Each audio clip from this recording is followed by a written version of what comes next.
Bueno, soy Agostina, soy licenciada en Ciencias Sociales, me recibí en el 2017 con orientación en Políticas Públicas.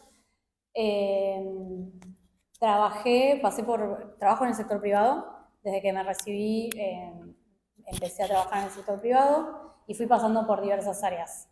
Lo primero que hice cuando me recibí fue dedicarme para el área de análisis de procesos, que era algo que, bueno, habíamos trabajado un poco en algunos de los seminarios de políticas públicas. No lo habíamos visto orientado al sector privado, sino más bien con procedimientos administrativos y demás, pero bueno, digamos que es muy similar. Y lo que es nuestra carrera nos da muchas herramientas de análisis, comprensión, búsqueda de información, búsqueda de patrones, resolución de problemas, propuestas nuevas, oportunidades y demás. Entonces, yo lo que tenía muy claro que me llevé de la carrera fue eso. Yo quiero dedicarme a ponerle cabeza, a analizar, a entender y a buscar soluciones. Y en el primer sector, digamos, en que consideré que podía aplicarlo era en el análisis de procesos. Arranqué por ese lado, después, bueno, nada, una vez estando en el sector privado, fui conociendo lo que es el mundo de la tecnología, que es básicamente, bueno, la construcción de productos y servicios tecnológicos. Y de ahí de a poco me fui migrando, digamos, de este rol de análisis de procesos. Pasé primero por un rol de lo que se dice análisis de producto, análisis de negocio, digamos, como un nexo entre el negocio-producto y el equipo de desarrollo, que son los que construyen esas soluciones. Y bueno, ahí cuando me metí de lleno en los equipos de desarrollo me di cuenta que en donde realmente quería desarrollarme yo y que está muy vinculado con nuestra carrera es el diseño de experiencia de usuario, es en donde trabajo hoy. Es mi rol hoy, que es básicamente, por diseño nos referimos a el diseño amplio, justamente investigar a las personas que necesitan usar el producto, el servicio tecnológico, entender qué es lo que necesitan y definir cómo tiene que ser esa experiencia. Entonces, hoy en día, básicamente, ese es mi rol. El mundo de experiencia de usuario es súper amplio igual, hay un montón de roles y demás. Pero bueno, hace ya 2 años por lo menos que soy diseñadora y debe hacer ya 4, ¿sí? Que trabajo en tecnología. Y en el sector privado 5 o 6 desde que me recibí. Así que básicamente ese es un poco como el resumen del recorrido y dónde estoy hoy, básicamente. ¿Cómo conseguiste, Agus, tus primeros trabajos o el resto? ¿Cómo conseguís los trabajos? Bueno, yo mientras estudiaba acá en la universidad, ya trabajaba en una base de Fuerza Aérea, eh, en la parte de planificación, control y demás, en donde más o menos algunas tareas estaban vinculadas a esto de, bueno, analizar procesos administrativos y demás. Entonces, bueno, con eso en mi CV y las herramientas de la carrera empecé a buscar. Ya no recuerdo si en ese momento era LinkedIn o no. Probablemente un poco LinkedIn, un poco las otras plataformas, Boomerang y demás. Eh, y me habrá llevado entre, sí, 6 meses, un año, encontrar mi primera oportunidad. Pero sí, esperando llamados, ir a entrevistas. Y en ese momento algo que me marcó la diferencia fue que yo podía hablar inglés. Y la empresa era internacional, entonces, bueno, eso sí fue como un plus que me ayudó a quedar en ese primer trabajo, digamos, en el sector privado, básicamente. Y el resto de los trabajos siempre, nada, buscando. Yo mandando CV a las empresas que me parecían interesantes, alguna que otra vez me han contactado para ofrecerme alguna oportunidad, pero en general siempre salió de mí, digamos, ese cambio. Y el rol de análisis de experiencia del usuario que estás Sí, trabajando ahora, vos estás en la parte de diseño. estoy en la parte de diseño. Supongo que sea alguna plataforma, una apps, algo de eso, ¿no? Sí, yo me especializo en aplicaciones web. Okay. O sea, no serían sitios web como un sitio común que conocemos, sino como si fuera una aplicación de un celular que tiene ciertas funciones, pero para web. Yo particularmente trabajo con productos que están destinados para otras empresas. O sea, lo consumen personas que trabajan en empresas, digamos, no quizás nosotros que somos... O sea, una tercerizadora. Los productos son, por ejemplo, en el que trabajo hoy es como si fuera un gran home banking para empresas que tienen muchísimos bancos. Entonces, básicamente los ayuda a integrar toda su operación de todos sus bancos en una sola plataforma, por ejemplo. Pero todo eso no lo usamos nosotros como... No lo usas cotidianamente en tu hogar, claro. Claro, sí, exactamente. Lo terminan usando empresas y empleados de las empresas. Y hay, desde donde vos conocés, espacios laborales para análisis de experiencias del usuario por afuera de la tecnología, no sé, de viajes o de productos materiales o perfumes Sí. o vinos o no sé, alguna otra cosa. Sí, yo no conozco tanto, pero sí sé que lo que es el diseño de servicios, no diseño de productos, sino diseño de servicios, también se usa mucho, todo lo que es la técnica de análisis de experiencia. Si bien es para diseñar servicios y no productos, es muy similar el trasfondo y, por ejemplo, se utiliza, por decir, para diseñar el servicio de atención de enfermería de un hospital, por ejemplo. Eso ya es diseño de servicios, pero la base, el trasfondo es muy similar, los campos están muy relacionados y bueno, o sea, en el sector privado puede ser de un hospital o un banco, por ejemplo, por ahí nosotros diseñamos el producto, el home banking, pero seguramente hay un equipo de diseño de servicio que se encarga de mirar qué pasa desde que la persona llega al banco, lo atienden, qué tiene que hacer para poder resolver su problema y demás. O sea, el diseño de servicios es más amplio, involucra quizás algo más físico y no solo tecnología, pero sí, digamos que se puede, hay distintos campos en donde se aplica. ¿Y qué materias de las que cursaste sentís que te fueron más útiles o productivas para el trabajo que estás haciendo hoy? Yo creo que los seminarios.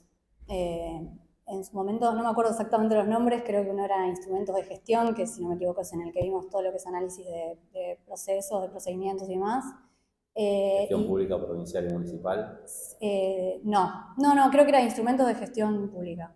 Era genérica, no era... porque tuvimos también uno de... Sí. Sí. Y el de análisis de políticas públicas. Ese también fue fundamental.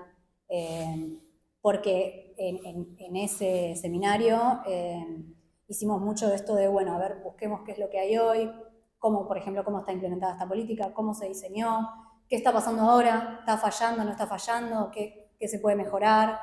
Y si mal no recuerdo, tuvimos que hacer ahí una pequeña propuesta de mejora también. Y con ese mismo espíritu también lo que fue la práctica profesional a mí me súper sirvió. Yo lo encaré, la verdad es que yo le metí mucho esfuerzo a la etapa de investigación, que quizás no, por ahí al ser de políticas públicas, el seminario, la práctica,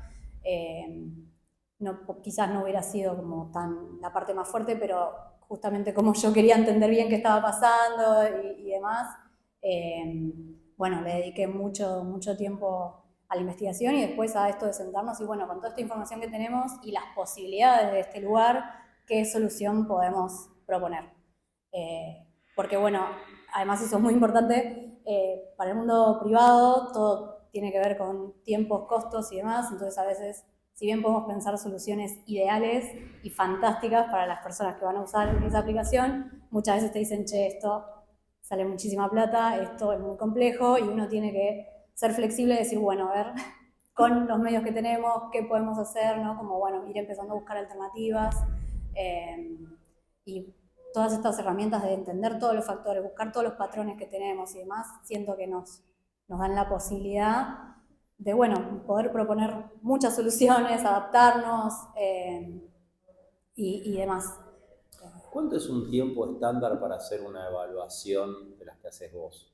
Un proceso de investigación como los que haces vos para el sitio este que estás comentando Depende ahora? muchísimo del tipo de investigación, porque hay un montón.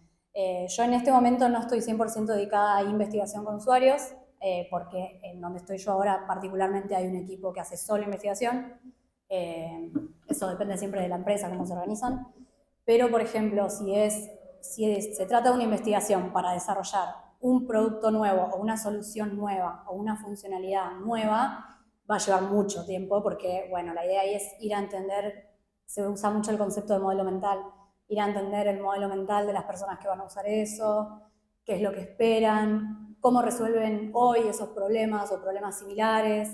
Entonces quizás en una etapa, perdón por la jerga, pero en una etapa de envisioning, como se le dice en tecnología, seguramente esas investigaciones van a llevar tiempo, no es un tiempo académico, por ahí pueden llevar 3 meses, 4 meses, en todo lo que es, bueno, planificación, ¿no? armar los instrumentos, las entrevistas, además ejecutar, analizar, bajar esa información y presentar los hallazgos, pero más de 4 o 5 meses en una de estas investigaciones que son las más largas, no. O sea, los tiempos no son los académicos, son mucho más acotados.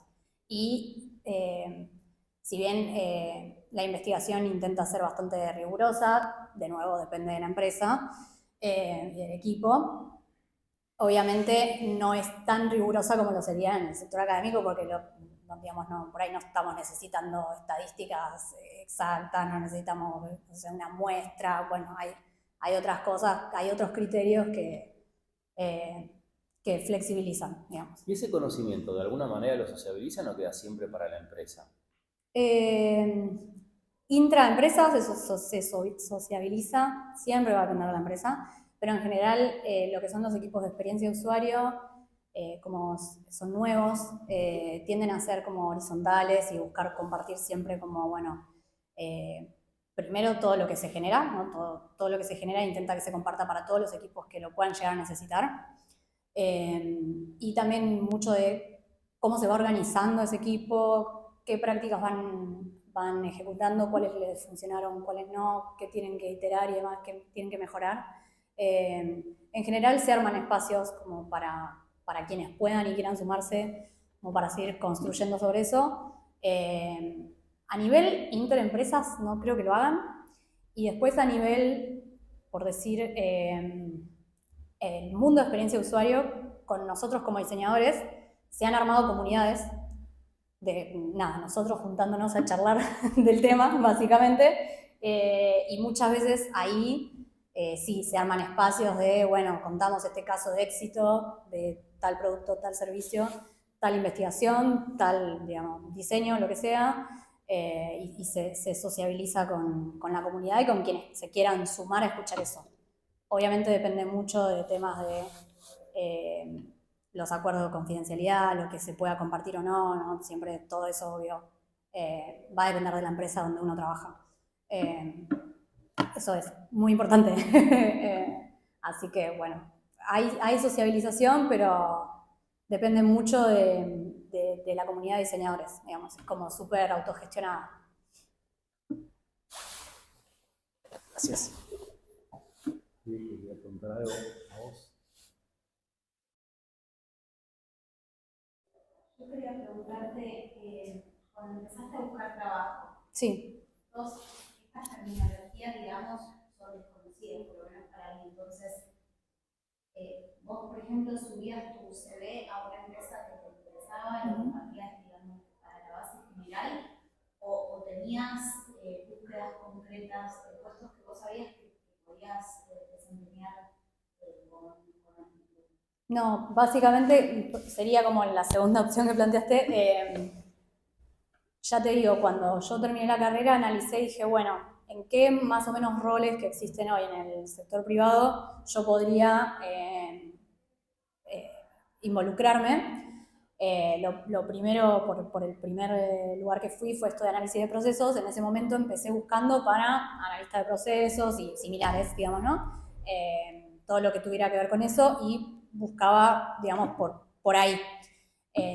Y después, a medida que me fui metiendo en el sector privado, empecé a conocer todo esto, viste, que me decías recién, todo esto que hoy conozco, pero en ese momento no, como que fue, a medida que me fui desenvolviendo en el sector privado, fui conociendo más cómo son sus áreas, qué hay, qué oportunidades, qué roles, qué industrias, por industria, por decir tecnología.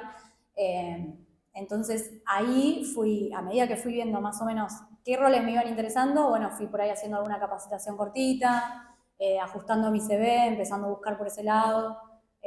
Pero bueno, siempre como desde adentro, ¿no? Como fui construyendo, entendiendo cómo funcionaba el sector privado y tirándome para ese lado de a poquito, digamos, como un camito. ¿Y trabajás desde tu casa? ¿Trabajás desde la oficina? ¿Las dos cosas? Trabajo desde mi casa, la oficina está disponible para ir, la realidad es que yo no voy. Si organizamos con el equipo para ir y demás, sí, pero tenemos un equipo que está ubicado en muchos lugares, tengo compañeros de Chile, Colombia y demás, entonces a veces por ahí somos uno o dos, no terminamos coordinando, no vamos, y la verdad yo personalmente prefiero no ir, si voy a ir sola, pero la posibilidad está. Hasta la pandemia trabajaba en la oficina, iba todos los días hasta Capital, así que eso, digamos, ese cambio lo marcó un poco la pandemia. Entiendo que muchas empresas están volviendo ahora a ese modelo más híbrido que se le dice, de ir por ahí una o dos veces por semana a la oficina y el resto trabajar desde tu casa, o si quieres ir, puedes ir, esa posibilidad como que siempre está. Pero lo mismo, depende de cada empresa. En líneas generales, en Argentina, Buenos Aires, todavía hay bastante trabajo remoto, por charlas con colegas y demás que por ahí trabajan afuera. Físicamente, por ejemplo, en España, la mayoría de las búsquedas ya son híbridas, por lo menos. Acá seguimos bastante bien en lo remoto. Con respecto a temas de los programas, ¿qué programas se manejan y cuál recomendarías empezar, por ejemplo, para ese lado del rubro, digamos, laboral? Ya que, por ejemplo, nos pasa en la arquitectura que no se ve, es algo que no se queda en un IR, o no sé, SPSS, pero es muy poco lo que se ve. Sí. Bueno, ahí eso también va a depender un poco de, como les decía, el mundo de experiencia de usuario es súper amplio. Hay roles más de análisis, definición y quizás sí diagramar un poco la parte visual, pero más de, bueno, cómo va a estar organizada la información, eso es lo que hago yo, ¿no? Cómo está organizada la información para que sea clara cuando la lees, que no te abrume cuando ves toda esa información.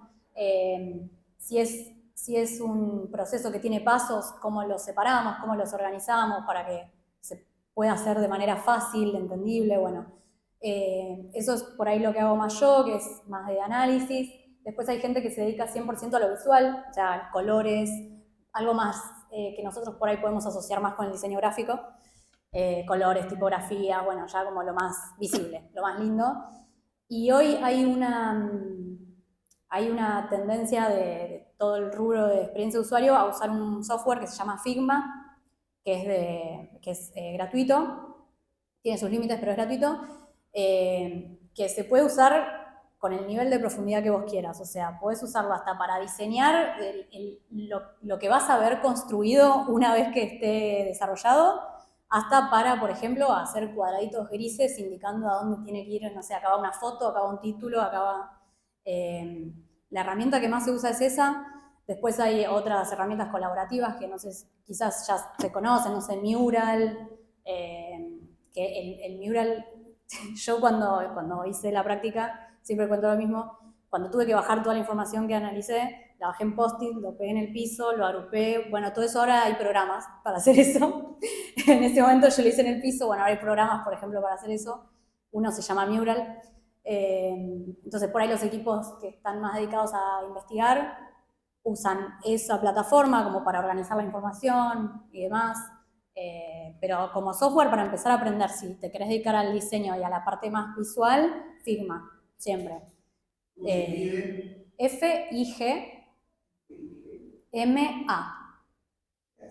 De nada. Es 100%, digamos, está más dedicado a la parte visual de la construcción de las pantallas.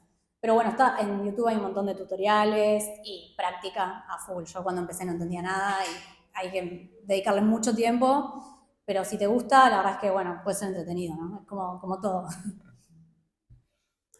Bueno, vos Gracias por el tiempo.